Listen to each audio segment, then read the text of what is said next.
கண்ணியத்திற்குரிய எல்லாம் அல்ல அல்லாஹு ஜல்ல ஷானஹு தஆலாவின் நல்லடியார்களே, இஸ்லாத்தின் ஆதாரம் இறைவனுடைய வஹி மட்டும்தான். மற்ற யாருடைய கருத்துக்களும் தீர்ப்புகளும் இஸ்லாத்தினுடைய ஆதாரமாக ஆகாது என்பதை இத்தனை நாட்களாக நம்ம அறிந்து வருகிறோம்.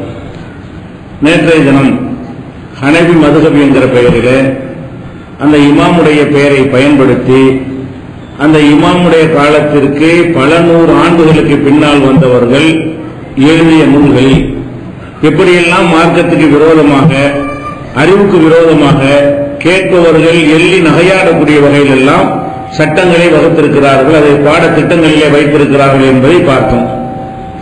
அதில் நேற்றைய தினம் இறுதியாக சொன்ன விஷயம் என்னவென்று சொன்னால், ஒருவன் ஒரு தவறான நடத்தையில் ஈடுபட்டு கையும் களவுமாக மாட்டிக்கொள்ளும் பொழுது என்னுடைய மனைவிதான் என்று ஒருத்தன் வாதித்தான் என்று சொன்னால் அவனை தண்டிக்க கூடாது.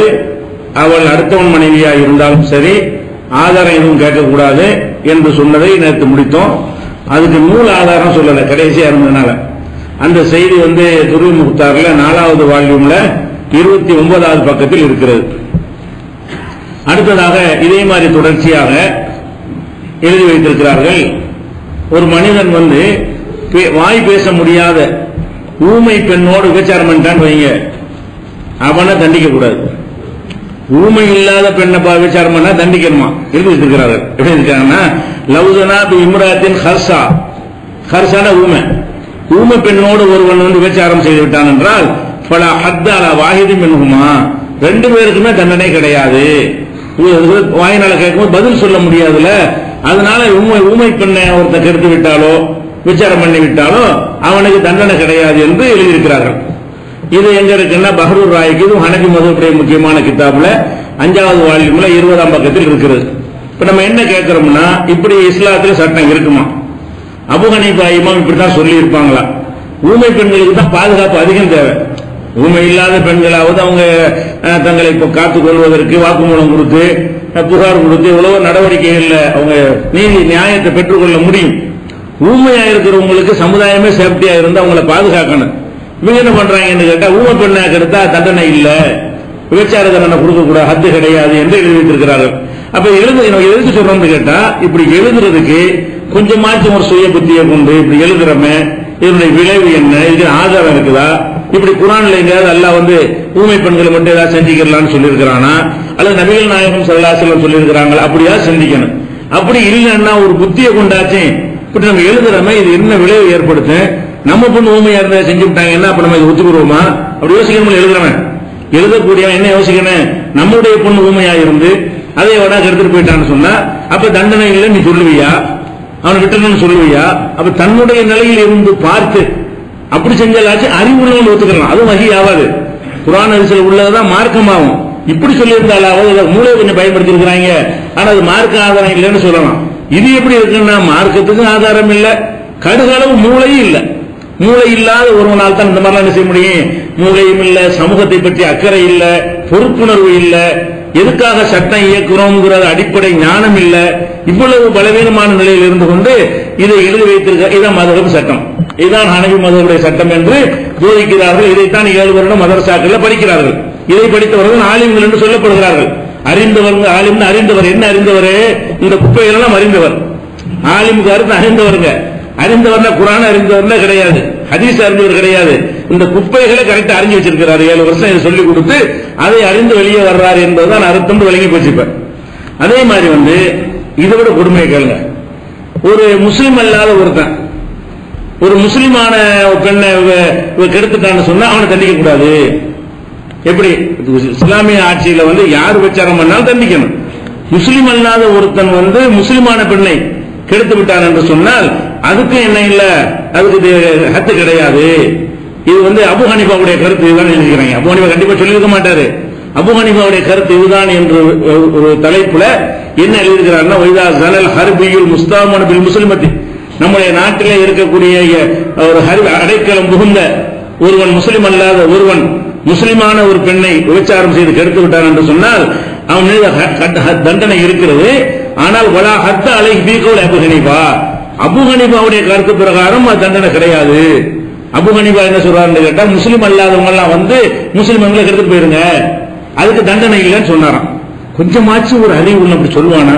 இதுல என்ன முஸ்லீம் அல்லாதவன் என்ன பெச்சார இதுல கூடுதல் அவ்வளவு ரோசம் வரணும். நம்ம சமுதாயம்ங்கிற அந்த உணர்வு இயற்கையா ஒண்ணு வரும்ல, மார்க்கறிவு இல்லாதவங்க கூட இந்த உணர்வு ஜாஸ்தியா வரும். நம்ம சமுதாய பெண்களை ஒரு கேள்வி பண்ண அவனுக்கு கோவம் வருது, யூடிசி பண்ணா எல்லாரும் சண்டைக்கு போறாங்க. இப்படி எல்லாருக்கும் இயற்கையாக மார்க்கத்தை பேணாதவனுக்கு கூட இயற்கையாக அமைந்திருக்கிற அந்த ரோச உணர்வு இருந்தால் இப்படி எழுதியிருப்பாங்களா? ஒரு ரோச உணர்வு கூட இல்லாமல் அபு ஹனீஃபா இப்படி சொன்னார் என்று எழுதுவதாக இருந்தால் இப்ப இமாம கேவலப்படுத்துற யாரு? இது அபு ஹனீஃபா எழுதினார்னு சொன்னா அவரை பற்றிய ஒரு தப்பா இல்ல நினைப்பாங்கல்ல, இப்படியா உலகிற அவரு. அப்ப அபு ஹனீஃபாவுடைய பெயரை கெடுப்பது இவர்கள் தான். அபு ஹனீஃபாவின் பேர்ல இப்படி தப்பான கருத்துக்கள் என்ன செய்யறாங்க, பதிச்சு வச்சுக்கிறாங்க. ஒரு மபசூத்துங்கிற கிதாபுல வந்து 9வது அத்தியாயத்துல 55வது பக்கத்தில் இருக்கிறது. அதே மாதிரி வந்து பெருநாள் தொழுகைக்கு பெண்கள் எல்லாம் வரணும்னு வழங்கி வச்சிருக்கிறோம். ஹதீஸ் அடிப்படையில் பெருநாள் தொழுகை அன்னைக்கு வந்து பள்ளியில் நடத்தப்படாது. ரசூல் ஸல்லல்லாஹு அலைஹி வஸல்லம் அவர்களுடைய மஸ்ஜித் நபவி வந்து மற்ற பள்ளியை விட 1000 மடங்கு சிறந்தது.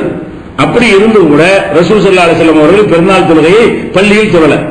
பள்ளியோட சிறந்தபடி சாதாரண பள்ளி இல்லது, 1000 மடங்கு அதிக நன்மை தரக்கூடிய ஒரு ரக்காத் எங்க தொழுது 1000 ஒரு ரக்காத் அங்க தொழுதால் வேற பள்ளியில் 1000 ரக்காத் தொழுவதை விட சிறந்தது என்று ரசூல் ஸல்லல்லாஹு அலைஹி வஸல்லம் ஸலாஹியத்தை சொன்னார்களே. அந்த மஸ்ஜித் நபவி இருந்தும் கூட அங்கே பெருநாள் தொழாமல் திறந்த வெளியில் தொழுதார்கள்.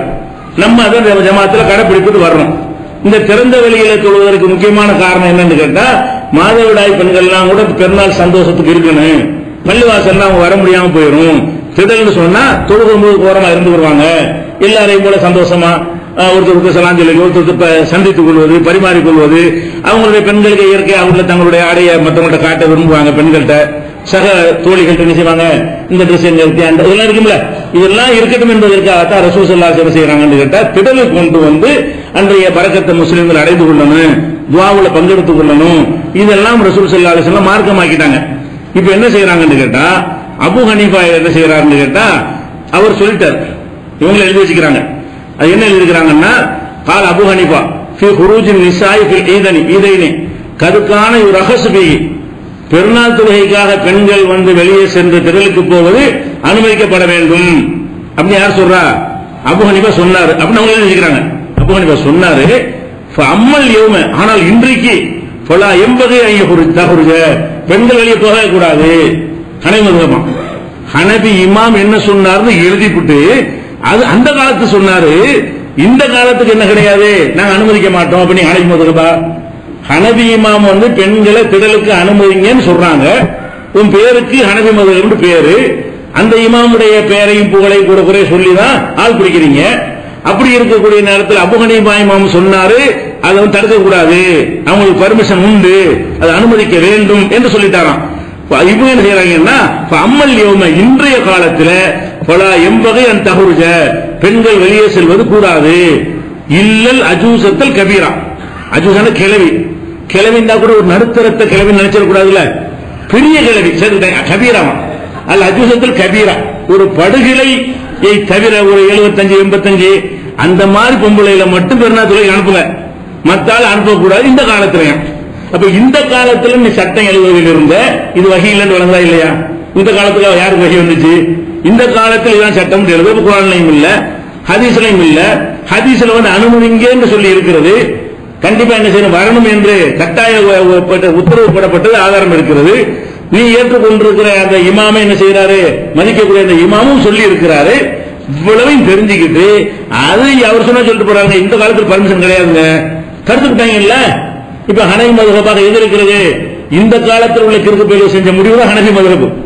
அபு ஹனீஃபா எடுத்து ஹனபி மதுஹப் அல்ல. அபு ஹனீஃபாவுடைய ஹனபி மதுஹப் பிரகாரம் பெண்களை திடலுக்கு வரணும், அனுமதிக்க வேண்டும், இது அபு ஹனீஃபா சொன்னாரு. அப்ப இவர்கள் என்ன பண்றாங்கன்னா, ஊர் மக்களுடைய கருத்துக்களை பாக்குறாங்க, எல்லாரும் வேணாங்கிறாங்க, விட்டுரு எல்லாரும் வேணாங்கிறான்ல, அதான் மார்க்க சட்டம். அப்ப எல்லாரும் வேணாட்டி அது மார்க்க சட்டம் இருக்குமே. ஆனால் அப்ப நம்ம இஸ்லாத்தில் இருக்கணும், எல்லாரும் கூடி கூட முடிவு போயிட்டு இருக்க வேண்டியதானே. அங்க இருந்து ஒரு வழிகாட்டுதல் எதுக்கு எதிர்பார்க்கணும், அல்லாஹ்ட்ட இருந்து வரணும், ரசூல்ட்ட இருந்து வரணும் எதுக்கு எதிர்பார்க்கணும்? அப்ப அதெல்லாம் இல்லைன்னு சொல்வதற்கு தானே இந்த மார்க்கத்தை ரசூலுல்லாஹ் அனுப்புனா. அப்ப எல்லா பேசுக்கையும் உடைச்சு தகர்க்கிற மாதிரி என்ன செய்யறாங்க, பெருநாள் தொழுகையில் இப்படி விளையாடி இருக்கிறார்கள். அதே மாதிரி வந்து இப்ப நம்ம தொழுகிறோம், தொழுகையில வந்து அல்ஹம்து சூரா மற்ற சூறாக்கள்லாம் ஓதுறோம். இந்த ஓதுறது வந்து மொழிபெயர்த்து அப்படிதான் ஓதணும் வேதத்தை. அல்ஹம்துலில்லாஹி ரப்பில் ஆலமீன் பதிலா தக்பீர் கட்டி எல்லா புகழும் அல்லாஹ்வுக்கே அவன் அளவற்ற அருளாளன் ஓத முடியுமா? ஓத முடியாது. தொழுகைக்குள்ள ஓத முடியாது.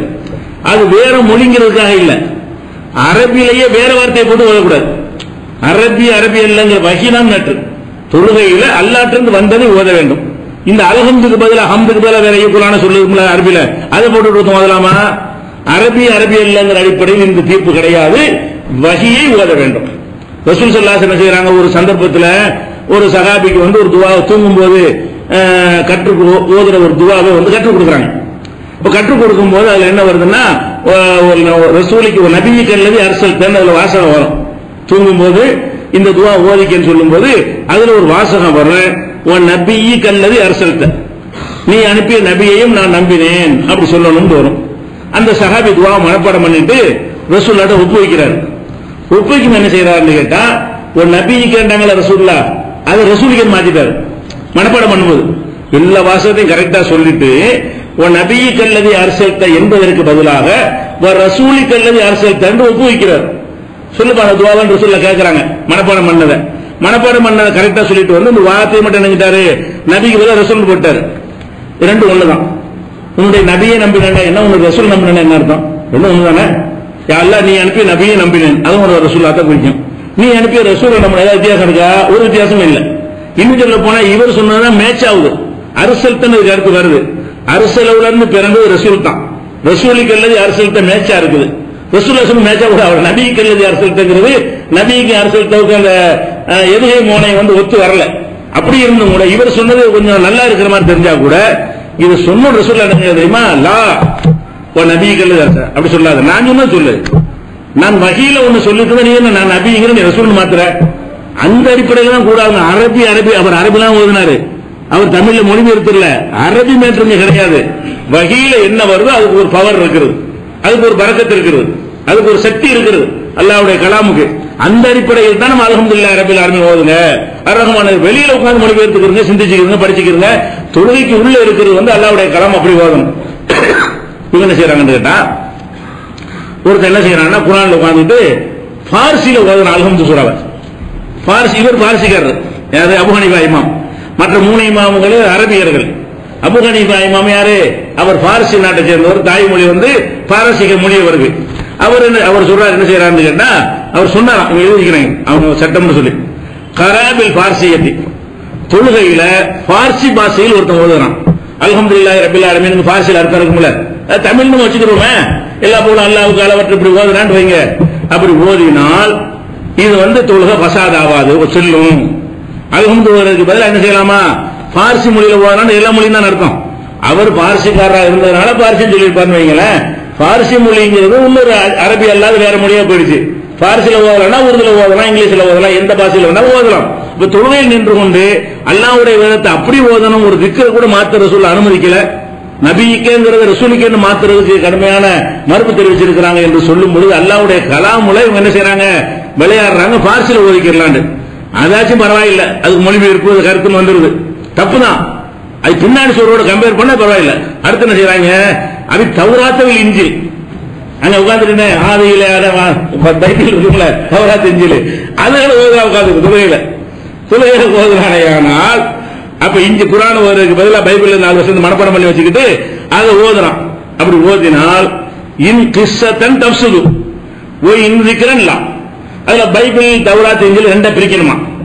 அதுல சரித்திர சம்பந்தப்பட்டது வரும்ல, தாவீது அங்க போனான், இவன் செஞ்சான், இவன் அவனை கொன்றான், இது மாதிரி எல்லாம் வரும்ல. இந்த விஷயங்களாக இருந்தால் தொழுகை பாழாயிருமா. அது இல்லாத விஷயங்கள் இருக்கும்ல பைபிள்ல, சரித்திரம் இல்லாம சரித்திரமற்ற செய்திகளை ஒரு பைபிள் தௌராத்தில் உள்ளது ஓதினானே தொழுகையிலங்க. தொழுகையில தக்பீர் கட்டி கொண்டு இருக்கும் பொழுது அதுல இப்படி ஒருவன் ஓதிக்கொண்டானே ஆனால் பசாத் ஆவாது, தொழுகை செல்லும் அர்த்தம். உங்களுக்கு செல்லும் மனசு படுதா? செல்லுமா? இது தௌராத் செல்லுமா?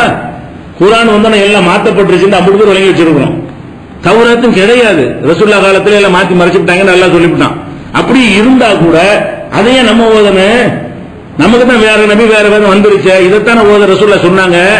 எங்கேயா ரசூல் ஸல்லல்லாஹு அலைஹி வஸல்லம் அவர்கள் பாத்தியா சூராக்கு பதிலா தௌராத் இன்ஜில்ல உள்ள ஏதாவது ஒரு சாப்டர் படிச்சுக்கிறீங்க, ஒரு அதிகாரத்தை படிச்சுக்கிறீங்கன்னு சொன்னாங்களா?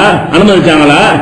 அப்ப மார்க்க இபாதத்து என்பதை நான் எப்படி தொழுதுன்னு அப்படி தொழுங்கள் ரசூலுல்லாஹ் சொல்லி தொழுது காட்டி மெம்பர் மேடையில இருந்து எல்லாருக்கும் தெரியணுங்கிறதுக்காக வேண்டி ருக்கு சஜ்தாவோட செஞ்சு காட்டி அப்ப தொழுகைக்கு முன்னுதாரணமா இருந்துட்டு போயிருக்கும் பொழுது இவன் என்ன செய்யறான்னு கேட்டா தொழுகையில இருந்துட்டு பார்சியில ஓதிக்க, தமிழ்ல ஓதிக்க, குர்ஆன ஓதுறதுக்கு தமிழ்ல துவா ஓதுனான்னு கொதிச்சாங்க இந்த ஜமாத்துல் மௌனா. தொழுகைக்குள்ள எழுதிக்கிறாங்க இப்படி தமிழ்ல துவாவை சலாம் கொடுத்துட்டு ஓதுறோம்ல, தமிழ்ல துவாவை சொல்றாங்க. குத்துபாவுல தமிழ்ல பயானு, தமிழ் கேட்கறதுக்கு தான் பயான் விளங்குறதுக்கு. குத்துபாவை தமிழ்ல ஓதுனா தமிழ்ல குத்துபாவா இப்படி குத்துபா கொடுத்தாங்க கொதிச்சாங்களே இல்ல எல்லாரும். ஆனா குத்துபாங்கிறது வணக்கம் கிடையாது, அது விஷயத்தை சொல்வதற்கே உள்ள மேடாது, அது புரிய வைப்பதற்காக அறிவுரை சொல்வதற்காக உள்ள வேணும். அதுல தமிழ்லயோ மலையாளத்திலயோ அந்த மொழியில சொன்னால் அதுக்கு ஒரு அர்த்தம் இருக்குது, அது ஹராமுன்னு சொல்லிவிட்டு தொழுகையில அதுல என்ன பண்ணிக்க, தொழுகைக்குள்ள என்ன பண்ணிக்க, டிரான்ஸ்லேஷன் பண்ணாலும் பண்ணிக்க, அதுல தௌராத் இன்ஜில் இருக்காது, பைபிள் எடுத்து வச்சுக்க, பழைய ஏற்பாடு புதிய ஏற்பாடுலாம் எடுத்து வச்சு படிச்சுக்க, படிச்சால் தொழுகை செல்லும். இது துருல் முக்தார், இது மார்சால் ஓதி கொடுக்கிற கிதாப் துருல் முக்தார்ல வந்து 1வது வால்யூம்ல 485வது பக்கத்தில் இருக்கிறது. இது என்ன, இவங்களை என்ன செய்வது? இவர்களுக்கு குர்ஆனை பற்றி ஒரு மகத்துவத்தை விளங்கி வைத்திருக்கிறார்களா? தொழுகைன்னா என்னன்னு விளங்கி வைத்திருக்கிறார்களா? தொழுகை அல்லாஹ்வுடைய ரசூல்கிட்ட தான் கற்றுக்கொள்ளணும் என்கிற ஒரு சாதாரண ஒரு அடிப்படை அறிவாவது இவர்களுக்கு இருந்தால் இப்படி செய்திருப்பார்களா? அப்ப இது வந்து ஹனபி பேர இமாம் பேரை பயன்படுத்தி அவங்களையும் கேவலப்படுத்தி இவங்களுடைய முட்டாள்தனத்தை அம்பலப்படுத்தக்கூடிய வகையில் இப்படி எல்லாம் சட்டம் இருக்கிறது மதுஹப் கிதாபுகள்ல. அதே மாதிரி வந்து இன்னொரு விஷயம் பாருங்களேன், இந்த விபச்சாரம் பண்றது குற்றம்னு தெரியும், எல்லாருக்கும் தெரியும், குழந்தை கூட தெரியும், எழுதி வச்சுக்கிறாங்க. அதுவும் அபூ ஹனீஃபா பேரை பயன்படுத்தி எழுதிக்கிறாங்க. ரஜுல் ஒரு ஆண் மகன் இஸ்தாஜர இம்ராத்தன், ஒரு பெண்ணை வாடகைக்கு கூப்பிடுறான் கூலிக்கு. என்ன கூலிக்குன்னு கேட்டால் எசுனியபிகா, விபச்சாரம் செய்யறதுக்கு கூலி பேசி கூட்டிட்டு வரணும். ஓசியா இல்லாம என்ன செய்யறான், உனக்கு 100 ரூபாய் தர்றேன் விபச்சாரம் அப்படி இப்படி சொன்னா கிதாபுல இருக்குது.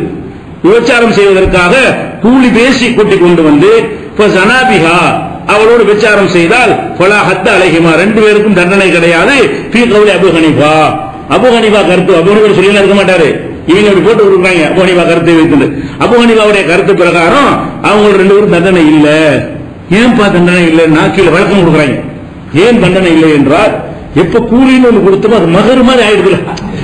காரணம் சும்மா ஓசியா விபச்சாரம் பண்ணாத விபச்சாரம், மகர் காசு கொடுத்துட்டோம்னு சொன்னா மகர் கொடுத்த மாதிரி வருதுல, ஒரு மகர் மாதிரி வரும்போது எப்படி தண்டிக்கிறது, மகர் கொடுத்த மாதிரி ஒரு அம்சங்கள் அடங்கியிருக்காங்க. அவ்வளவு சிந்திக்கிறாங்கன்னு பாருங்க. இது ஆராய்ச்சியாளர்கள், இதுதான் நம்ம பாதுகாப்பு. அந்த மதுகபுல இருந்தா தான் நமக்கு சேஃப்டியா. எப்படி சிந்திக்கக்கூடிய மேதைகளா இருந்து சிந்தித்திருக்கிறார்கள் பாருங்க. அப்ப அபூ ஹனீஃபா சொன்னார்னு சொல்லிட்டு அவர் ஏன் சொன்னார் என்பதற்கு சொல்ற விளக்கம் அதை விட கொடூரமாக இருக்கிறது. அவர் காசு கொடுக்கிறது மட்டும்தான வழி எங்க, கல்யாணம் பண்ண வச்ச பொறுப்பாளர் எங்க, சாட்சிகள் எங்க, அதெல்லாம் கூட கல்யாணத்துக்கு தேவை இருக்குது. அது மகர்னு சொல்லி அவன் கொடுத்தான். மகர்னு கொடுத்தா வந்து காலத்துக்கு வச்சிருக்க டைவர்ஸ் பண்ற வரைக்கும் இவன் வந்து அந்த நேரத்தில் கொண்டு கொண்டு போயிடுறாங்க. இதெல்லாம் சிந்திக்காம இது மகர் மாதிரி ஒரு அம்சம் வந்துருச்சு. அப்ப இவங்க கருத்துப்படி, ஹனவி மதம் கருத்துப்படி ஓசி விபச்சாரம் தான் தண்டனை, காசு விபச்சாரம் தண்டனை கிடையாது. இந்த ஓசி விபச்சாரம் பண்ணிட்டு வந்து வைங்களேன், காசு வாங்கிட்டியாமா, வாங்கிட்டங்க போ, காசு வாங்கல அவன விளையாட்டு சொல்ல இருக்கிற சட்டம் அப்படித்தான் எழுதி வைத்திருக்காங்க. சர்கசி மபுசூத்துல வந்து 9வது வால்யூம்ல 58வது பக்கத்தில் இருக்கிறது. ஆனா இப்ப நம்ம என்ன பாக்குறோம், இவர்கள் மார்க்க அறிஞருங்கிற பெயர்ல எதையாவது இஷ்டத்துக்கு இருக்கிறாங்க. ஒரு அடிப்படை இருக்கிற உங்களுக்கு நினைத்ததெல்லாம் உங்களுக்கு திரும்பி இருக்கிறார்கள். ஒரு இறையச்சம், சமூக பொறுப்பு எதுவுமே இல்லை என்று இப்படி எல்லாம் அந்த விபச்சாரம் பெருகுமா பெருகாதா? எல்லாரும் இப்படி செஞ்சுட்டு போயிருவானே. அடே இந்த நாட்டில், இஸ்லாமிய நாட்டில் வந்து ஓசியா செஞ்சிடக்கூடாது, ஏதாவது பண்ற காசு கொடுத்து பண்ணிட்டு போங்கடா அப்படின்னா எதுக்கு அல்ல அந்த சட்டத்தை தந்தான்? விபச்சாரத்துக்கு தண்டனைங்கிற சட்டம் எதுக்கு அல்ல தந்தான்? அந்த அச்சத்தின் காரணமாக விபச்சாரம் ஒளியணும் தந்தானா? அதுக்கு தண்டனை சொல்லி கொடுத்து தப்பிக்கணும் என்று விபச்சாரம் பெருகணும் என்பதற்காக சொன்னானா? அது பெறுவதற்கு, விபச்சாரம் பெருகுவதற்கு வழிவகுக்குமா இல்லையா? அப்ப இஸ்லாமிய நாடுகள்ல அந்த ஆட்சியாளர்கள், மன்னர்கள் என்ன செய்வாங்க, ஏதாவது மாட்டிக்கிறாங்கல்ல, அப்ப வந்து என்ன செய்யறா, மன்னர் சொல்லிடுவாரு கொடுத்துட்டேன் அப்ப போங்க. அதுக்குதான் இந்த அதிகாரிகள் எல்லாம் தப்பு தப்பு பண்ணுவாங்க, அவங்க மாட்டிக்கிறாங்க, அவங்க ரொம்ப தப்பு பண்ணுவாங்க. இஸ்லாமிய ஆட்சியாளர்கள் எந்த ஆட்சியாக அந்த அதிகாரத்தில் உள்ளவங்க அந்த மாதிரி விசாரங்கள், பெண்களை கடத்துறது, இருக்கிற எல்லா வழியும் பண்ணுவாங்க. மாட்டிக்கிறது அவங்களுக்கு சேஃப்டியா தப்பிக்கிற ஒரு வழி இருக்கணும்ல. என்னங்க விசாரிக்குவாங்க, இதுதான் காலையில் உட்கார்ந்துருப்பாரு யாரு, இந்த ஹனஃபி இந்த கிதாபை படிச்சவர் தான் காலையில் நியமிச்சு வச்சிருப்பாங்க. அவர் தான் நீதிபதி சீட்ல உட்கார்ந்து இருப்பாரு. இந்த பொண்ணை எடுத்துட்டாமா இல்ல காசு கொடுத்துட்டாருங்க அப்போ எவளை அதுக்குதான் அது விளையாட்டு சொல்லல, அதுக்குதான் செஞ்சாங்க. இந்த மன்னர்களை அவங்களை அனுசரித்து செல்வதற்காக ஆதாயம் அடைவதற்காகத்தான் இந்த இதை எழுத பொறுத்து மனசு வரும். இல்லாட்டி மூளையை கொண்டு எழுதுற எவனுக்கும் வராது. இதுல ஒரு சுய ஆதாயம் கிற்கா இல்லாட்டி ஒரு ஆதாயத்தை செஞ்சிருக்கிறாங்க. அந்த ஆதாயத்தை கருதி இப்படி எழுதியிருக்கிறார்கள் என்பதை பார்க்கிறோம். அதே மாதிரி அல்லாஹ்வுடைய எந்த ஒரு இபாதத்தா இருந்தாலும் நீயத்தை கொண்டுதான், எண்ணங்களை கொண்டுதான் கூலி.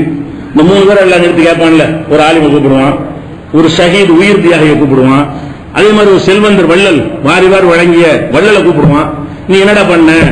நான் உன்னுடைய இல்ம கட்டுறேன், எல்லாத்துக்கும் சொல்லி கொடுத்தேன் அப்படி அவன் சொல்லுவான். நீ எனக்கு செய்யல, நீ ஆலிம்ன்ற பேர் வாங்குறதுக்கு செஞ்ச, பேர் வாங்கியாச்சு, ஓடு நரகத்துக்கு கொண்டு போங்க நரகத்துக்குன்றான். அல்ல உயிர் தியாகம் பண்ண கூப்பிட்டு அல்ல கேப்ப என்னடா செஞ்ச?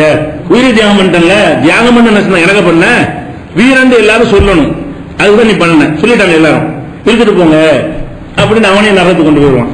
ஒரு கொடை வள்ளல் பணத்தை வாரிவார் வழங்கி இருப்பாரு, நீ என்னடா செஞ்ச? வாரிவார் வழங்க நான் எல்லாத்துக்கும் கொடுத்தேன்ல, எல்லாத்துக்கும் கொடுத்து என்ன எனக்கா கொடுத்த? வள்ளல் எல்லாரும் புகழணும் தானே நீ செஞ்ச, புகழ்ந்துட்டாங்க இல்ல, அங்க கூலி கிடைச்சிருச்சு, இழுத்துட்டு போங்க நரகத்துக்கு. ஒரு நல்ல காரியத்தை கெட்ட நோக்கத்தில் செஞ்சா கூலி இல்லைங்கிறது மட்டுமில்ல தண்டனைக்குரியதாகி போயிடுது. இவனுக்கு கூலி இல்லைன்னு விரட்டி விட்டால போதும். அல்லாஹ் என்ன பண்றான்னு கேட்டா, எனக்கு செய்யற ஒரு காரியத்தை உலக ஆதாயத்துக்கு செஞ்சீல, கூலியும் கிடையாது நரகத்துக்கும் போ, பாவியாவும் போன்னு சொல்லி 3 வரையும் தள்ளிடுறான். இந்த அடிப்படையை மனசுல வச்சுக்கிறங்க. இன்னமல்ல அமல் பின்னியாத்து நீ எல்லாரும் தெரிஞ்ச ஹதீஸ், எந்த அமலா இருந்தாலும் நீயத்தை கொண்டுதான். பாருங்க எப்படி விளையாடுறாங்க பாருங்க. கிதாபுல சட்டம் எழுதி வச்சுக்கிறாங்க, தொழில் முகத்தாறுல தான் இருக்குது. ஒரு மனுஷன் சொல்றாங்க, சல்லில் லுகர, ஒருத்தன் கூப்பிட வேண்டியது, அடே லுகர் தொழுவனி உலக தீனாரும், உனக்கு ஒரு தங்க காசு தர்றேன். அவன் தொழுவாத ஒரு ஆள், தொழுவலாம் மாட்டான். ஒருத்தர் கூப்பிட வேண்டியது, நீ தொழுனா உனக்கு என்ன செய்யற? 100 ரூபாய் தர்றேன் அப்படிங்கிறான். 100 ரூபாய் தருவீங்களா? ஆமா. அவன் தொழுகிறான். தொழுதால் அவனுடைய கடமை நீங்கி விட்டது எழுதிக்கிறாங்க. சல்லில் லுகர, நீ லுகர் தொழுவு உலக தீனாரும், உனக்கு ஒரு தங்க காசு தர்றேன் என்று சொன்ன பிறகு இந்த நீயத்துக்கே தொழுவான். 100 ரூபாய் தருவான், அது நினைச்சுட்டு என்ன செய்யறான்? அப்படி தெரிஞ்சுக்கிறாங்க. இந்த நீயத்தை கொண்டே அவன் தொழுதானேயானால் எவ்வகை அந்த தொழுகை செல்லும். இது செல்லுமா? ஒருத்த மனுஷன் தர்ற 100 ரூபாய்க்காக வேண்டிதான் தொழுகிறான், தொழுவ மாட்டான், காசுக்குத்தான் தொழுகிறான்னு சொல்லி அவன் பேசப்படுறது பேரும். மனசுலையும் அப்படி நினைத்து கொண்டு தான் தொழுகிறானா, அதையும் நினைக்கிறாங்க. மனசுல என்ன நினைக்கிறான்? 100 ரூபாய் கிடைக்க போகுது, 100 ரூபாய் கிடைக்க போகுது, 100 ரூபாய்க்கு தான் தொழுவான்னு நினைக்கிறான். இப்படி தொழுதால் அது செல்லும். அதுக்கடுத்து என்ன செய்யறாங்க? அவனுக்கு காசு கொடுக்கறேன்னு சொன்னான்ல, அவனுக்கு ஒரு ஃபத்வா, வலா எஸ்தேக்கு தீனார, ஆனா காசு கொடுக்கணும் கட்டாயம் கிடையாது, சொல்லிட வேண்டிய தொழுதல் போட வேலையை பார்த்துட்டு ஏமாத்திடலாம் அப்படி தெரிவிச்சுக்கிறாங்க. அப்ப காசு கிடைக்காது, ஆனா என்ன கிடைக்கும்? தொழுகை செல்லும். அப்ப இது எப்படி செல்லும்? இது தோற்றத்தை பார்த்து முடிவெடுக்கிற மார்க்கமா? இது மனுஷனா?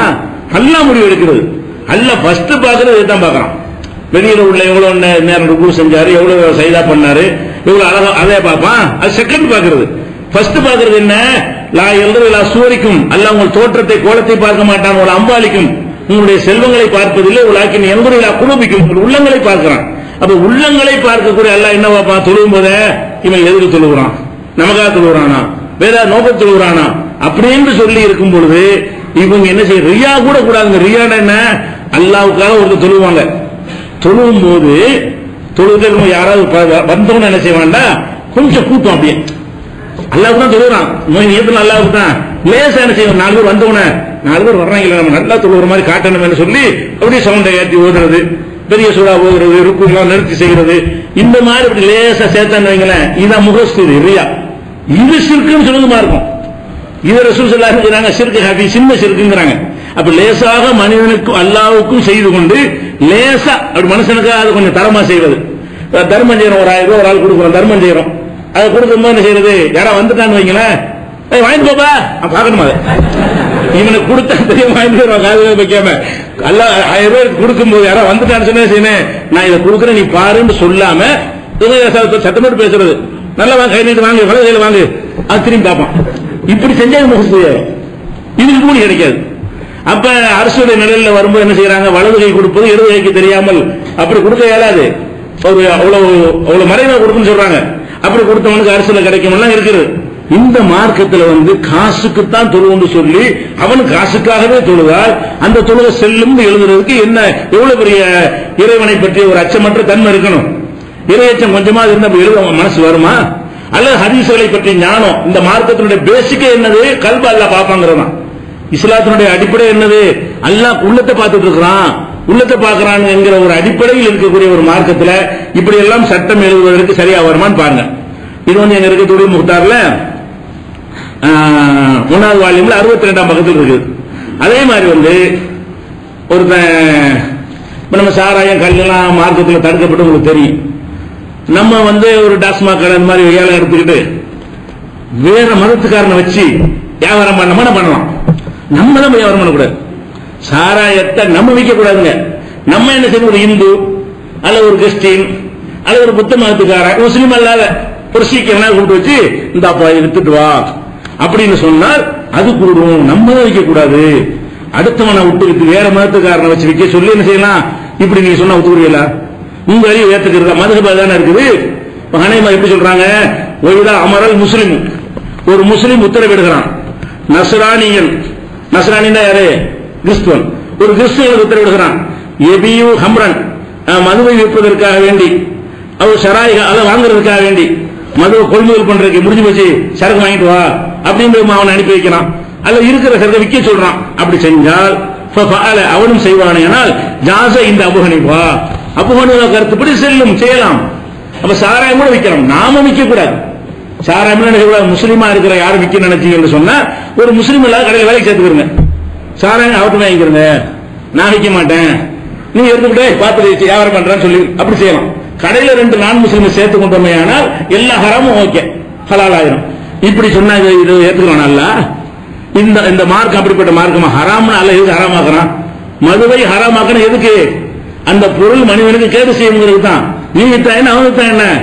எவன் வித்தாலும் போதில தான் வரப்போறான், எவன் வித்தாலும் கேடு ஏற்படத்தான் போகிறது, சமூக சீரழிந்து தான் போகிறது.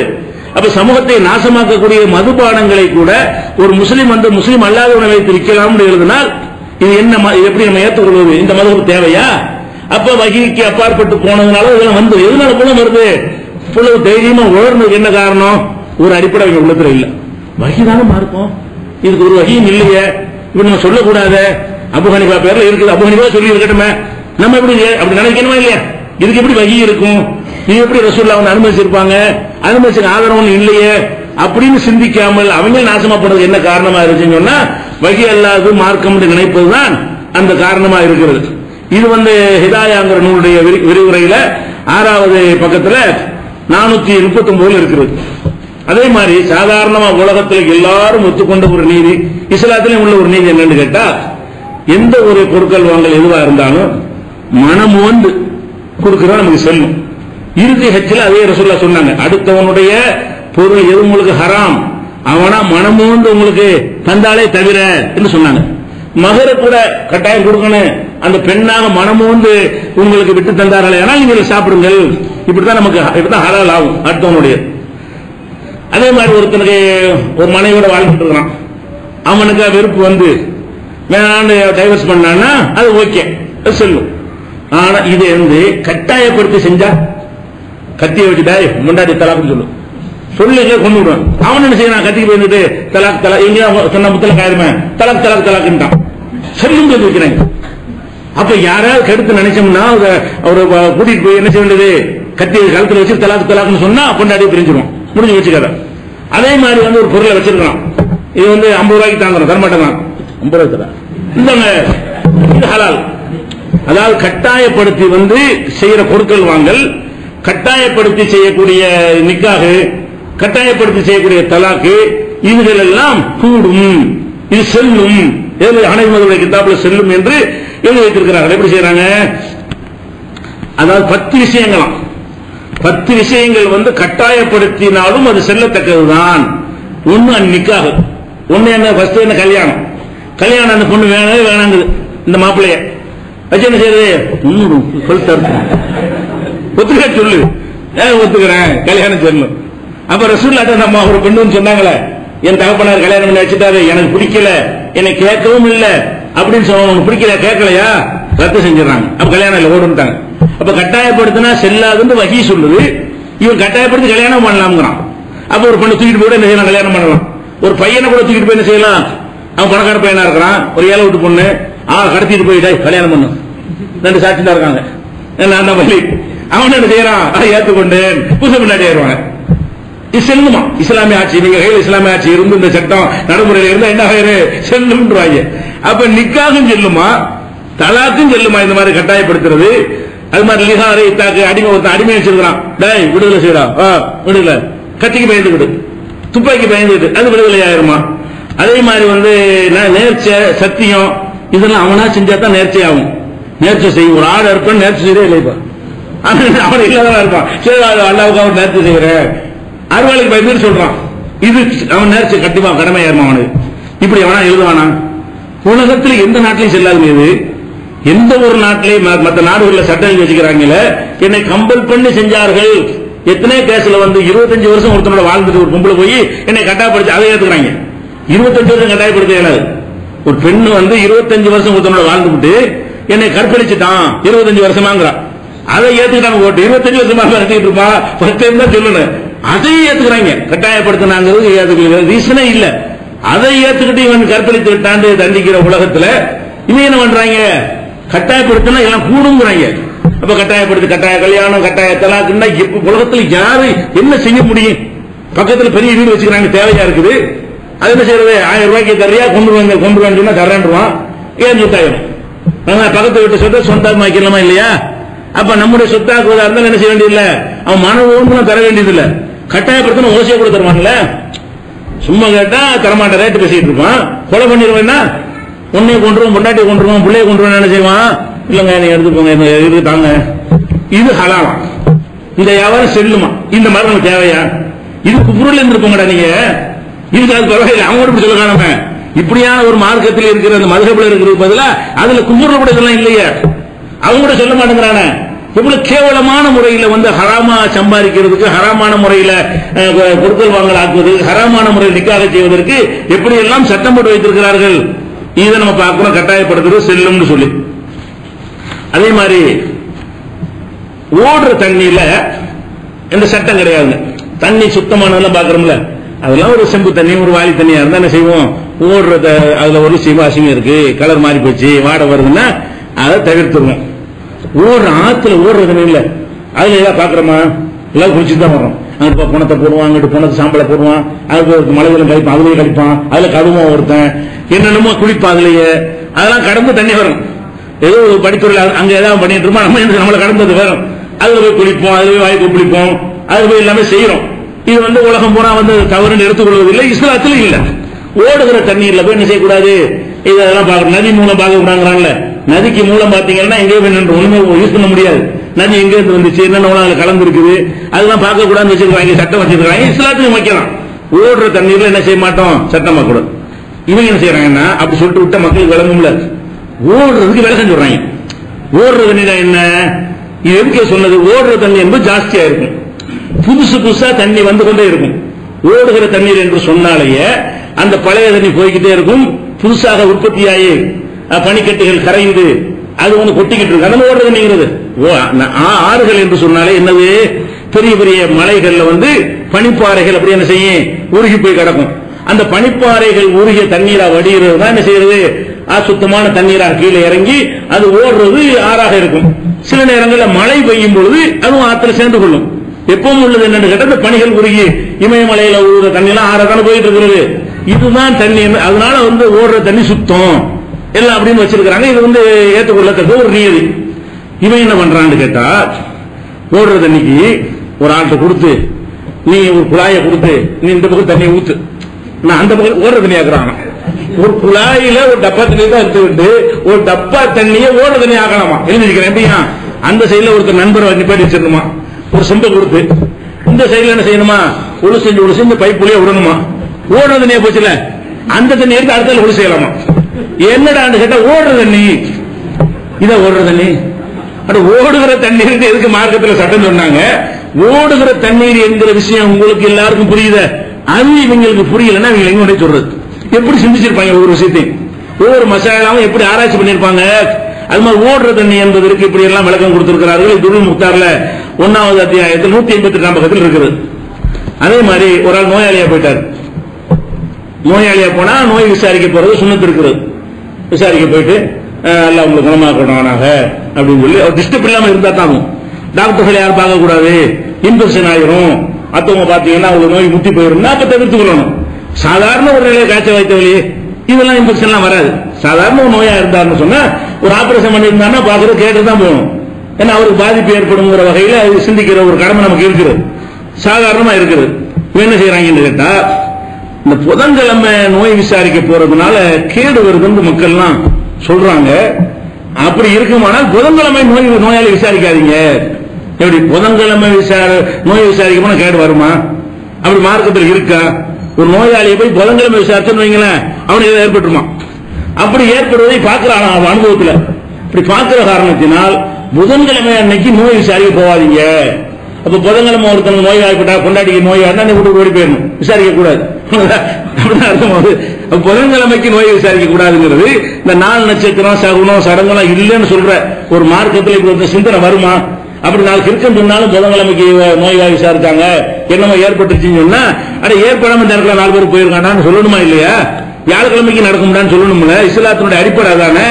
அதை விளக்குறதுக்கு பதிலா புதன்கிழமைக்கு நோய் விசாரிக்க வேணாம். மக்கள் எல்லாம் என்ன செய்யறாங்க, நம்ம நோயாளிக்கு கேடு வரும் நம்புகிறார்கள். நோயாளிக்கு கேடு வரும் நம்புற காரணத்தினால எந்த நோயாளியும் புதன்கிழமை பார்க்காதீங்க. இது துருல் முக்தார்ல 6வது வால்யூம்ல 388வது பக்கத்தில் இருக்கிறது. இப்படி ஒண்ணு பார்க்கணும். அதே மாதிரி நீங்கள் இப்ப தயாரிக்கிற பொருள்கள் எல்லாம் பாத்தீங்கன்னு சொன்னா, இந்தியாவில எல்லாம் உணவுப் பொருளா இருந்தாலும் சரி, அல்லது மேல பூசிக்கொள்ளக்கூடிய பொருள்களா இருந்தாலும் சரி, அதுல என்னென்ன கலந்து இருக்குங்கிறதுக்கு 3 சிம்பிள் போட்டிருப்பாங்க. பச்சை போட்டிருந்தாங்கன்னா ஒரு சதுரம் போட்டு நடுவில் பச்சையா ஒரு சீல் வச்சு பச்சையா வச்சிருப்பாங்க. இந்த ஒரு நகை அளவுக்கு அது சீல் எல்லா பொருளையும் பிஸ்கட் எடுத்தாலும் இருக்கும், பேஸ்ட் எடுத்தாலும் இருக்கும், சோப்பு எடுத்தாலும் இருக்கும். அந்த பச்சை இருந்தா என்னன்னு கேட்டா இதுல எல்லாம் வெஜிடபிள் தான் இருக்கிறது, இதுல எந்த மாமிச கொழுப்பு இல்லை என்பதற்கு அந்த சீல் அப்பதான் வைக்கணும். அந்த ISI முத்திரை வாங்கும்போது அப்படி இருந்தாலும் இந்திய கவர்மெண்ட்ல அனுமதிப்பாங்க. சாக்லேட்டா இருந்தாலும் எந்த ஒரு பொருளா இருந்தாலும் பச்சையா ஒரு சிம்பிள் ஒண்ணு வச்சிருப்பாங்க. அடுத்து என்ன வச்சிருப்பாங்கன்னா சிகப்பு போட்டிருந்தாங்கன்னா இதுல நான்வெஜ் இருக்கிறது, மிருகத்தினுடைய கொழுப்போ அல்ல இறைச்சியோ அதனுடைய சம்பந்தப்பட்ட விஷயங்கள் அது கலந்து இருக்கிறது அப்படின்னு காட்டுவதற்கு என்ன சீல் போடணும், சிகப்பு கலர் போடணும். அப்படி இல்லாம எந்த பொருள் வர்றது கிடையாது. பேக்கிங் செய்யப்பட்ட எந்த பொருளா இருந்தாலும், குடிசை தொழில செய்யற பொருள்கள் இருக்காது. கம்பெனிகள் தயாரிக்கிற எந்த பொருளா இருந்தாலும் இது சட்டம் கண்டிப்பா போடணும், போராட்டி விற்கக்கூடாது கடையிலேயே. அதுக்கப்புறம் என்னன்னா பிரவுன் ஒண்ணு போடுவாங்க, பச்சை ஒண்ணு சிகப்பு ஒண்ணு பிரவுன். முட்டைக்கு மட்டும் பிரவுன் போட்டா என்னது, கேக்ல எல்லாம் பிரவுன் போட்டிருப்பான். பிரவுன் போட்டா அது முட்டை கலந்துருக்குன்னு அர்த்தம். அப்ப பிரவுன் போட்டாங்க எந்த கேக் எடுத்தாலும் அது பிரவுன் கலர் பிரவுன் சீல் வச்சிருப்பான். பிரவுன் இருந்தா முட்டை நம்ம சாப்பிடலாம்னு முடிவு பண்ணிக்கிறோம், பச்சை இருந்தா வெஜிடபிள் சாப்பிட வேணாம்னு முடிவு பண்ணிக்கிறோம்.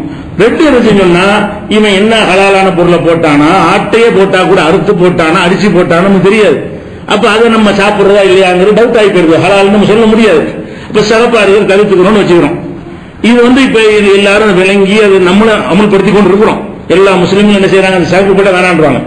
சிறப்புன்னா என்னத்தை கலந்தா, மிருக கொழுப்பு கலந்துருக்கு, மிருகத்தினுடைய ஏதோ ஒரு பாகம் அதுல சேர்ந்து இருக்குது, அது வேண்டாம் என்று என்ன செய்யறோம், முடிவு எடுத்துறோம். இவங்க என்ன செய்யறாங்கன்னு கேட்டா அது தேவையில்லையா.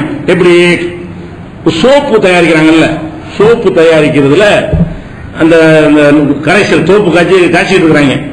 காய்ச்சிட்டு இருக்கும்போது ஒரு நாய் அதுல விழுந்துருச்சு. சோப்புல என்ன, சோப்பு தயாரிக்கிற கரைசல்ல நாய் விழுந்து அதுவும் சேர்ந்து சோப்பாயிருச்சு. ஆயிரமா இல்லையா, அதுவும் வெந்து அதுவும் சோப்போட சோப்பாயி அப்படி ஆகிவிட்டது என்று சொன்னால், அது மனுஷனா அதுல விழுந்து யாரும் பார்க்காம அவனை யாரும் தூக்காம அவனு வெந்து போய் கரைஞ்சு போய் சோப்போட சோப்பா ஆயிட்டான்னு வைங்க. அப்படி ஆகிவிட்டான் சார சாப்புனன், அவனும் சோப்பாக ஆகிவிட்டான் என்று சொன்னால் எப்பவும் தாகிரன், அது சுத்தம். இப்படிக்கேன்னு கலந்தாலே வேணாங்கிறோம். நம்ம என்ன விளங்கி வச்சிருக்கிறோம், சிகப்பு கலர் போட்டான்னு சொன்னா கொஞ்சம் ஒரு மில்லிகிராமாவது கலந்துருக்க முடியாது. ஒரு பண்டிகை கலந்தா நம்ம என்ன பண்றது, ஒரு நாயை கொழுப்பு கலந்தா என்ன பண்றது, இந்த பேஸ்ட் நம்ம எப்படி யூஸ் பண்றது, இந்த பிஸ்கட் நம்ம எப்படி சாப்பிடுறது, இப்படியாக்கும் மக்கள் எல்லாம் கரெக்டா இருக்கிறோம். என்ன செய்யறான்னு கேட்டா, ஒரு பாத்திரத்தில் சோப்பு செய்யறதுக்கு ஒரு 2 வச்சிருப்பாங்க. அதுல ஒரு நாய் விழுந்தா காவாசி அளவு போயிருந்தது, அவ்வளவு வேணும்ல, காவாசி அளவு நாய் சேர்ந்து சோப்பாயிடுச்சு. அந்த சோப்பை யூஸ் பண்ணலாங்கிறாங்க. கொஞ்சம் இருந்தாலும் யூஸ் பண்ண கூட நீங்க சொல்லிட்டு இருக்கிறீங்க. மதுரப்பு சட்டம் என்ன, இந்த சிறப்பு சீரெல்லாம் பார்க்கவே தேவை கிடையாது. விட்ட அட்டிங்க நீ வாட்டு விளக்குதா, எல்லாத்தையும் சாப்பிடலையே, அது தாகிர் சுத்தம், திங்கிறது விட்டுருவோம். சாபுன் பேஸ்ட் அதுக்கெல்லாம் யூஸ் ஆகும் சொல்றாங்கல்ல, கலக்கலாம் தான் அர்த்தமாவது. நாயே விழுந்து அது சோப்போடு சோப்பை மாறி விட்டது என்றால் கூப்பிடுவானா சொல்லுவானா? நாய்ங்கிறோம் நஜீசு, வாய் வச்சாலே 7 தடவை கழுவணும்னு சொல்லி ரசூல் ஸல்லல்லாஹு அலைஹி வஸல்லம் சொல்லி இருக்கிறாங்க. வேட்டைக்கு பயிற்சி கொடுக்கப்பட்ட நாய்க்கு மட்டும் விதிவிலக்கு கொடுத்தாங்க. ஏன்னா பல்லு படாம என்ன செய்யும், நாக்கு படாம அந்த வேட்டையாடி கொண்டு வரும், அதுக்கு மட்டும் விதிவிலக்கு. மற்ற நாய்களுக்கு தானே சட்டம். இப்படி இருக்கும்போது நாயே சோப்புல விழுந்து சோப்போட சோப்பா கரைஞ்சி சோப்பா காய விட்டு சொன்னால் அந்த நாய் சோப்பை நம்ம யூஸ் பண்ணலாம். எப்படி சொல்லுவோம், தாகிருங்கிறான், சுத்தம்ங்கிறான், அதை வச்சுக்கிட்டு சொல்லுவான், மேல பூசிக்கொள்ளலாம். இப்படி சட்டம் எழுதுறாரு. இப்படி ஆய்வு செஞ்சு எழுதுவானே எவனாச்சு, இவங்க என்ன செஞ்சீங்கன்னா தூக்கி எஞ்சிட்டு போட, வேற வேற வாங்கிட்டு போக வேண்டியதானே, அதையும் யூஸ் பண்ண சொல்ற. அப்ப இந்த மாதிரியான ஒரு ஆய்வு குறைந்தவர்கள், இதுக்கு ஹதீஸும் கிடையாது, குர்ஆன் ஆயத்தும் கிடையாது இப்படி செய்வதற்கு. இப்படி எல்லாம் சட்டம் எழுதி வைத்திருக்கிறார்கள். அதே மாதிரி ஒருத்தன் ஒரு இன்னைக்கு ஆடுலாம், ஆடு எவ்வளவு ரேட்டு, 7,000 ரூபாய் 8,000 ரூபாய் இருக்கும். 7,000 ரூபாய் 8,000 ரூபாய் மதிப்புல ஒரு ஆட்டை திருடணும். ஆட்டை கட்டி வச்சுட்டு திருடி போயிட்டான். திரும்ப என்ன செய்யணும், இஸ்லாமிய சட்டத்தில் அது இந்த திருடுவதற்குரிய அளவை தாண்டிட்டதுனால கை வெட்டணும். சின்ன பொருள் வெட்ட மாட்டாங்க, ஒரு கத்திரிக்காய் இருந்தா கை வெட்ட மாட்டாங்க, அதுக்கு ஒரு அளவு இருக்கு இல்லைங்களா, அந்த அளவுக்கு வந்தா திருடினா இருக்கு. அப்போ ஒரு ஆடுங்கிறது ஒரு 7,000 8,000 ரூபாய் திருட்டுக்குரிய அளவுல எல்லா மதுரையும் வந்துடும். அப்போ ஒரு ஆட்டை திருடினா என்ன செய்யறாங்க, கை வெட்டணுமா இல்லையா சொல்லி கொடுக்குறாங்க. ஆட்டை திருடுனா அறுத்து இறைச்சியை திருடி போயிடும். ஆடாக திருடிக்கிட்டு போனால் அது தீட்டு குற்றம். ஆட்டை திருடி அங்கனே அறுத்து அங்கனே கூறு போட்டு அப்படி சாக்கடை கட்டி தூக்கி கொண்டு போனால் அவனுக்கு தண்டனை இல்லை. அப்படின்னா ஆடு திருடு தந்துடும். ஆடு திருட என்ன செய்யணும், முழு ஆட்டை தூக்கிட்டு போயிடாத, அங்கனே பிசிமில்லா சொல்லி அறுத்து ஹராமான சொல்லி அறுத்து அதை சாக்கடை போட்டு கட்டிட்டு போனீங்கன்னா ஏன் ஆடுன்னு சொன்னாலும் அதெல்லாம் ஒண்ணு செய்ய முடியும், அறுத்துட்டான்லப்பா, பாசல் பண்ணிட்டான்ல, இது என்ன சட்டம், இது வருமான அடுத்தவன் சொத்தை இப்படி அபகரிக்கிறதுக்கு இல்லாம சட்டம் சொல்லி கொடுப்பாங்க. அப்ப இப்படி எல்லாம் இருந்தா நீங்க எப்படி மற்ற சட்டங்கள்லாம் எப்படி கரெக்டா சொல்லுவாங்க நம்ம நம்புறது, இப்படியான ஒரு விஷயத்தை பார்க்கிறோம். இதெல்லாம் எதுக்கு சொல்றோம்னு கேட்டா, இவர்கள் இந்த மதுஹப் என்கிற பெயர்ல இமாம்கள் மீது ஒரு பிரமையை ஏற்படுத்தி ஒரு பெரிய அவங்களுக்கு நிகர உலகத்துல யாரும் இல்லைன்னு மதரசாக்கள் உண்டாக்குவாங்க. உண்டாக்கிவிட்டு ஆனா இமாமுடைய சம்பந்தம் கிடையாது, அந்த இமாமுடைய சட்டம் தான் இதுங்கிற மாதிரி உண்டாக்குவாங்க. அது எப்படி எல்லாம் அதையும் நீங்க தெரிஞ்சுட்டா வழங்கும். எப்படின்னு கேட்டா, இப்ப ரசூலுல்லாஹ் சொன்னாங்களாம், எப்படி இந்த மதுஹப்ல இந்த அஜர்த்துமாரெல்லாம் ஊறி போயிருக்காங்க என்பதற்கு ஒரு ஆதாரம் ரசூல் ஸல்லல்லாஹு அலைஹி வஸல்லம் சொன்னதாக ஃபிக்ஹ் கிதாபில் எழுதிக்கிறாங்க. என்ன எழுதியிருக்கிறாங்கன்னா, இன்ன ஆதம இஃப்தஹரபி, ரசூலுல்லாஹ் சொன்னாங்களாம், ஆதம் அலைஹிஸ்ஸலாம் என்னை வைத்து பெருமை அடிக்கிறார், என்னால் அவருக்கு பெருமை. அது உண்மைதானே? ரசூல் ஸல்லல்லாஹு அலைஹி வஸல்லம் சொல்றாங்க, ஆதம் மனுஷவாரு ஏன் சந்தையில் ஒருத்தர் வந்தாரு முகமது, அவர் அகில உலக தூதரா இருந்தாரு, கியாமத் வரைக்கும் அவருடைய மார்க்கம் இருக்குன்னு பெருமை அடிக்கலாம். ஆனா ரசூலுல்லாஹ் சொல்லல, இத ஒரு கருத்து இருக்குது. என்ன வருது, இன்ன ஆதம இஃப்தஹரபி, ஆதம் என்னை கொண்டு பெருமை அடித்தார், ஆதமை விட நான் மேலான ஒரு ஆளா இருக்கிறதுனால என்னால் அவருக்கு பெருமை சொல்றான். ஆனா வான அப்தகிரு, நான் எதில் பெருமை அடிப்பேன் என்றால், பிரஜுலின் உம்மத்தி, என் உம்மத்தில் ஒரு ஆள் வரப்போகிறார், அவர் இஸ்முஹு நூமான், அவருடைய பெயர் நூமான், குன்யத்து அபு ஹனீஃபா, அவருடைய பட்ட பேர் அபு ஹனீஃபா, ஓ சிராஜ் உம்மத்தி, அவர் தான் என் உம்மத்துக்கு விளக்கு. இப்படி ஒருத்தர் வரப்போகிறார், அவரால் தான் எனக்கு பெருமை. நான் ஒரு சாதாரண ஆளு, இவர் என் உம்மத்தில் இவர் யார் எப்படிப்பட்ட ஆள் தெரியுமா? எப்படி ஆதம் அலைஹிஸ்ஸலாம் என்னை வைத்து பெருமை அடித்துக் கொள்வாரோ, அதை விட நான் யாரை வைத்து எனக்கு பெருமை, இவர் மட்டும் இல்லாட்டி எனக்கு ஒரு பெருமையுமே இல்லை. எனக்கு பெருமை எதை கொண்டு இருக்கிறது என்று சொன்னால், இந்த அபு ஹனீஃபாவை கொண்டுதான் இருக்கிறது எழுதி வச்சுக்கிறாங்க. மதரசால கிதாபுக்கு ஆரம்பிக்கும் போது முன்னுரையில முதல் வால்யூம்ல இதெல்லாம் என்ன செய்யறாங்க, எழுதி வச்சுக்கிறாங்க. இப்படி பெருமை அடிப்பார்கள் சொல்லி 13ஆம் பக்கத்திலே ஸ்டார்டிங்கே வந்துடும் துருல் முக்தார்ல. இப்ப நம்ம என்ன கேட்கிறோம்னா, இது ரசூலுல்லாஹ் சொல்லவே இல்லை, இப்படி ஒரு ஹதீஸே இல்லை, இட்டுக்கட்டப்பட்ட செய்தி, இட்டுக்கட்டப்பட்டதாக ஒரு செய்தியை வைத்துக் கொண்டு இந்த மாதிரி மக்கள் என்ன செய்யறாங்க, ஒரு மாணவர்கள் மத்தியில அபு ஹனீஃபான்னா ரசூலுல்லாஹ் விட பெருசு, ரசூலுல்லாஹ்வுக்கு இவரால் தான் பெருமை என்றால் உள்ளதாளு. இப்ப ஆதமா ரசூலுல்லாஹ், ஆதம் அலைஹிஸ்ஸலாம் ரசூலுல்லாஹ் ஸல்லல்லாஹு அலைஹி வஸல்லம் யார் பெரிய ஆளு? பெரிய ஆள்னா நபிங்கிறவர்கள் சம்பந்தம் வேறுபடுத்தக்கூடாது. அதிகமான சிறப்புகளை யாரு கொடுத்தான் என்று பார்த்தோம்னா ரசூல் ஸல்லல்லாஹு அலைஹி வஸல்லம் கொடுத்திருக்கிறான் என்பதை பார்க்கிறோம். அந்த மாதிரியான அடிப்படையில இவங்க ரசூலுல்லாஹ் விட என்ன அப்படி சிறப்பு வகை வந்துச்சா, என்ன மகாமான் முகமது எழுப்ப போறானா, அல்ல மறுமையில இவர் சிபாரிசு பண்ண போறாரா, இல்ல ரசூலுல்லாஹ் விட என்ன அப்படி கூடுதலா இருக்குது? அப்ப இவர் யாருன்னு ரசூலுல்லாஹ்க்கு தெரியாது, இவர் வரப்போறதே ரசூலுல்லாஹ்க்கு அறிவிச்சு கொடுக்கப்படவில்லை என்று அவங்க சொல்லிட்டு போயிருப்பாங்க. இது பொய்யாக இட்டு கட்டி கொண்டு ரசூலுல்லாஹ்வை எங்களை புகழ்ந்தார்கள் அப்படின்னு சொல்லி. அதுக்கு அடுத்து என்னன்னு கேட்டா, அதே ரசூலுல்லாஹ் சொன்னாங்களாம், இன்ன சாயிரல் அம்பியா யப்தஹிரு நபி, எல்லா நபிமார்களுக்கும் என்னை கொண்டுதான் பெருமை, என்னை வைத்து பெருமை எடுத்துக் கொள்வார்கள் எல்லா நபிமார்களும். அன அஃப்தஹிர் பி அபி ஹனீஃபா, எனக்கு பெருமை அபு ஹனீஃபாவினால்தான். ஒமன் அஹப்பஹு ஃபகத் அஹப்பனி, அவரை யாராவது நேசித்தால் என்னை நேசிக்கிறீர்கள். அதனால மதுஹப் ஆள் பிடிக்கிறது. ஓ, அபு ஹனீஃபா நேசித்தா ரசூலுல்லாஹ் நேசிக்கிறதா, சொல்லுங்க நாங்களும் சேர்ந்துக்கிறோம். இதுக்காக எப்படி போடுறாங்க ஆரம்பத்திலேயே, ஃபமன் அஹப்பனி ஃபமன் அஹப்பஹு ஃபகத் அஹப்பனி, அவரை யார் நேசிக்கிறானோ என்னை நேசித்து விட்டான். ஒமன் அபுகல்லஹு, யாராவது அவரை வெறுத்தால் ஃபகத் அபுகல்லனி, என்னை வெறுத்து விட்டான் என்று ரசூல் ஸல்லல்லாஹு அலைஹி வஸல்லம் சொன்னார்கள். அபு ஹனீஃபாவை நேசித்தால் என்னை நேசிக்கிறது சமம். இப்படி வந்து இதெல்லாம் இந்த முதல் வால்யூம்ல இந்த 13ஆம் பக்கத்தில் எழுதி வைத்திருக்கிறார்கள். அப்ப இப்படி எல்லாம் ஒரு பில்டப் கொடுத்து மாணவர்களா இருக்கக்கூடியவர்கள் என்ன செய்வாங்க, அபு ஹனீஃபாண்ட ஒரு பெரிய தோற்றத்தை உண்டாக்குவாங்க. அந்த மாதிரி ஒரு இதுல நம்ம இருக்கிறோம், அதெல்லாம் விளங்க மாட்டேங்கிறாங்க. அபு ஹனீஃபாவுக்கு சம்பந்தம் இல்லாம போனா கூட நம்ம இருப்பது அபு ஹனீஃபாவாக எப்படியாவது ரசூலுல்லாஹ்வுக்கு அடுத்து ரசூலுல்லாஹ்வுக்கு மேல உள்ள ஒரு ஆளாக்கணும் என்கிற மாதிரியான உள் மனசுல அவங்களுக்கு விதிக்கப்பட்டிருக்கிறது. அதே மாதிரி என்ன செய்யறாங்கன்னு கேட்டா, ஒருத்தர் சொல்றாரு, ஸஹல் இப்னு அப்துல்லாஹ் ஒருத்தர் சொன்னாராம், லவ்கான ஃபீ உம்மத்தி மூசா வ ஈசா, மூசா ஈசாவுடைய சமுதாயத்தில் மிஸ்ல் அபு ஹனீஃபா, அபு ஹனீஃபா மாதிரி ஒரு ஆள் மட்டும் இருந்தார்னு வைங்களேன், லமா தஹவது வ லமா தனஸரு, அவங்க யஹூதி நஸ்ரானி ஆகியே இருக்க மாட்டாங்க. மூசாவுடைய சமுதாயத்தில் அபு ஹனீஃபா மாதிரி ஒரு இல்லை, யஹூதியா போயிட்டாங்க. ஈசாவுடைய சமுதாயத்தில் அபு ஹனீஃபா மாதிரி ஒரு இல்லை, அதனால நஸ்ரானியா போயிட்டாங்க. ரசூலுல்லாஹ்வுடைய உம்மத்துல இவர் இருந்ததுனாலதான் நம்ம எல்லாம் யஹூதி நஸ்ரானி போகலையாம். இவர் இருந்து என்ன பண்ணாரு, ஒருத்தன் ஒண்ணும் கிடைக்கலையே, இவர் இல்லாம நம்ம கரெக்டா இருக்கிறோமே, இவர் சொன்னதாக சொல்வதெல்லாம் பொய் பொய்யா இருக்கு, புழு முட்டையா இருக்குது. அதை விட நன்றாக பிற்காலத்தில் வர்றவங்க அழகா சிந்திக்கிறாங்களே, இவரை வைத்து எப்படி இந்த மார்க்கத்தை எல்லாம் காப்பாத்தினா, இவருக்கு வந்து ஒத்த காலம் நின்றாருங்கிறீங்க, இஷாபு செஞ்சதை கொண்டு சுபுகு 40 வருஷம் தொழுதா இருக்கிறீங்க, இதனால ஒண்ணும் மக்களுக்கு ஒண்ணும் இல்லை. இதுல இது மாதிரியானதுதானே அவங்க செஞ்ச வேலை, அளவுக்கு அதிகமாக புகழ்வது, எல்லை மீறி புகழ்றது. யஹூதி நசாராக்கள் செஞ்ச வேலை அவங்க செஞ்சு விட்டு, யஹூதி நசாராக்கள் அதான் பண்ணாங்க, நபிமார்கள் அல்லா மாதிரி ஆக்கினாங்க.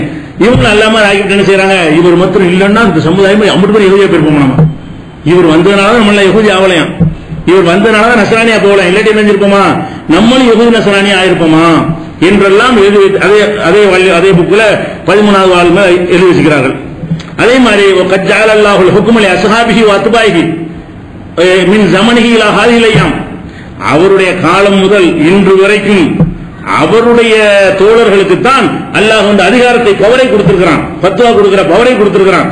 எதுவரைக்கும் என்றால் இலா அன் யஹ்கும பி மذஹபிஹி ஈசா அலைஹிஸ்ஸலாம், ஈசா அலைஹிஸ்ஸலாம் இறுதி காலத்தில் வருவாங்கல்ல, வந்தோன ஹனஃபியை மாறிக்குவாங்களாம், மாறி அவர் மذஹபடி தீர்ப்பளிப்பாங்களாம். ஈசா நபி வந்து ஹனஃபியாக மாறி ஹனஃபி அடிப்படையில் தீர்ப்பளிக்கும் வரைக்கும் இந்த மக்களுக்கு தான், அபு ஹனீஃபாவுடைய சீடர்களுக்கு தான் ஃபத்வா கொடுக்கிற அதிகாரத்தை அல்லாஹ் கொடுத்திருக்கிறான் என்று. அப்ப ஈசா நபியவே அவரை பின்பற்ற ஆளாகிட்டாங்க. ஈசா நபிய என்ன அபு ஹனீஃபாவுடைய அடைமதுல ஒரு ஆளை சேர்த்து விட்டாங்க. அப்படின்னா எப்படி ஒரு மர கலந்து போயிருக்காங்க, வளர்ந்ததா இப்படி ஒரு பண்ணிருக்காங்க. அதே மாதிரி என்ன எழுதிருக்காங்க, இந்த பில்டப் உண்டாக்குறதுக்காக வேண்டி அபு ஹனீஃபா தப்பு மாதிரி தெரியுது, நான் வாயை திறந்துட கூடாதுல, அதுக்காக வேண்டி மணல் எண்ணிக்கை அளவுக்கு இறைவனுடைய சாபம் உண்டாகட்டுமாக. மணல் எண்ணிக்கை என்ன முடியுமா, மணல் எத்தனை சொல்ல முடியாது. அப்ப மணல் எண்ணிக்கை அளவுக்கு சாபம் உண்டாகட்டும். அலாமன் ரத்த கவுல் அபு ஹனீஃபா, அபு ஹனீஃபா சொல்ல எவனாவது மறுத்தால் அவனுக்கு அல்லாஹ்வுடைய சாபம் எத்தனை இருக்கு, ஒரு சாபம் 2 சாபம் இல்ல, உலகத்தில் உள்ள மணலை எல்லாம் எண்ணினால் எத்தனை வருமோ அத்தனை லானத்து அவனுக்கு இறங்குகிறது.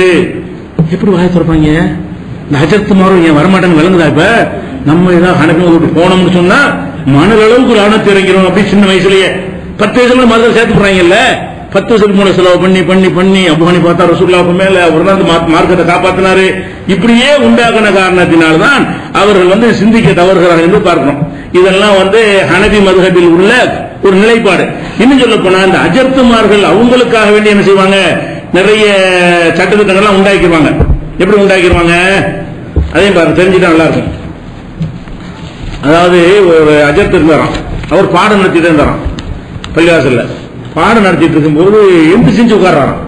இந்த மாதிரி பள்ளிவாசல்ல பாடம் நடத்துறாரு, மக்கள்லாம் உட்கார்ந்து இருக்கிறாங்க, திரும்பி எந்திரிக்கிறாரு, மர உட்கார்றாரு, இப்படி போகுது. அப்ப என்னடான்னு கேட்கும் போது அவர் சொல்றாராம், அதாவது எங்க உஸ்தாதுடைய மகன் ரோட்ல விளையாண்டுட்டு இருக்கான். அவன் பந்து அடிச்சுட்டு விளையாண்டுட்டு வரும்போது என் கண் பார்வையில் படுறான்.